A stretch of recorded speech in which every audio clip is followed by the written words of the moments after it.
Hello, welcome to our series of weekly devotionals. We've reached the Wednesday midweek portion of our look this week at a passage in the book of Genesis in chapter 17, some selected verses dealing with Abram and Sarai and their covenant with God. I remember a theology class that I took several years ago, and I remember one of the theories they talked about in that theology class was this notion that God is always evolving, that indeed as the universe expands and is growing every day, every minute from the original Big Bang, the universe continues to expand and grow, and this theological notion was that God also continues to evolve and grow. I don't know if that's true or not. I don't know.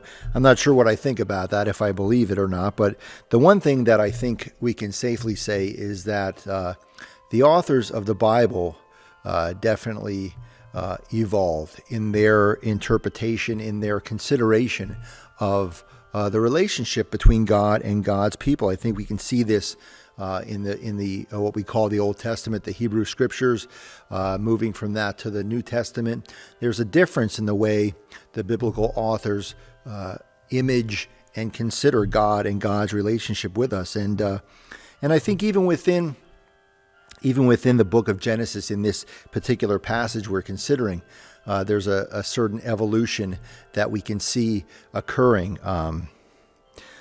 I mentioned the first couple of days of these devotionals that the biblical authors really focus on the blessedness of Abram and then Isaac and Jacob, the patriarchs of the faith, and to the exclusion, seemingly, of several other characters within the story of Genesis. But then in verse 15 in chapter 17, we hear these words. God said to Abraham, "As for Sarai, your wife, you shall not call her Sarai, but Sarah shall be her name. I will bless her, and moreover I will give you a son by her. I will bless her, and she shall give rise to nations. Kings of peoples shall come from her."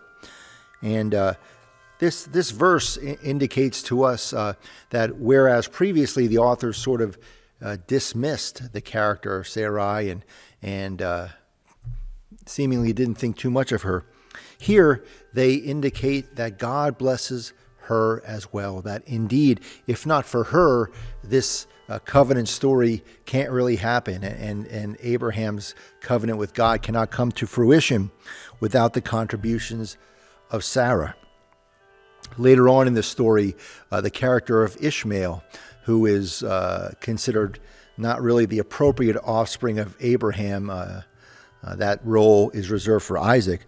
But we read that Ishmael inherits blessings too, and that many nations will also come from him, will be his descendants. The slave woman Hagar, who gives birth to Ishmael, is dismissed, banished to the wilderness, and yet the story tells us she meets God there. God comes to her and ministers to her, takes care of her in the wilderness, and makes promises to her too.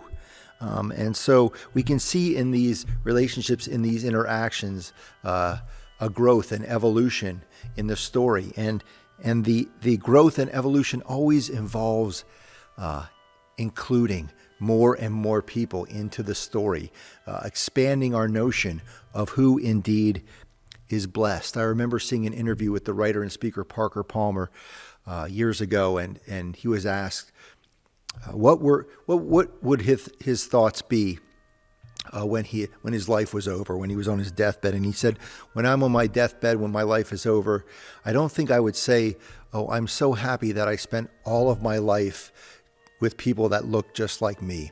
He said, I think that when I come to the end of my life, I can say I'm happy and content if I was open to as much of God's creation as I could possibly be. If I learned from people, if I encountered differences and a diversity of of people and all of creation. If I can say that I continue to be open to those experiences, then I would truly be happy. And I think indeed that is the growth and evolution that is meant to occur in all of us as people of faith, that as we encounter folks in our lives, that we continue to include more and more people in our notion of who is blessed, that we continue to expand our horizons and consider more and more people as being part of God's circle and sphere of love and grace and mercy. I think that kind of growth, that kind of evolution is what we are called to do as we live into the covenant that God indeed makes with each and every one of us. Amen.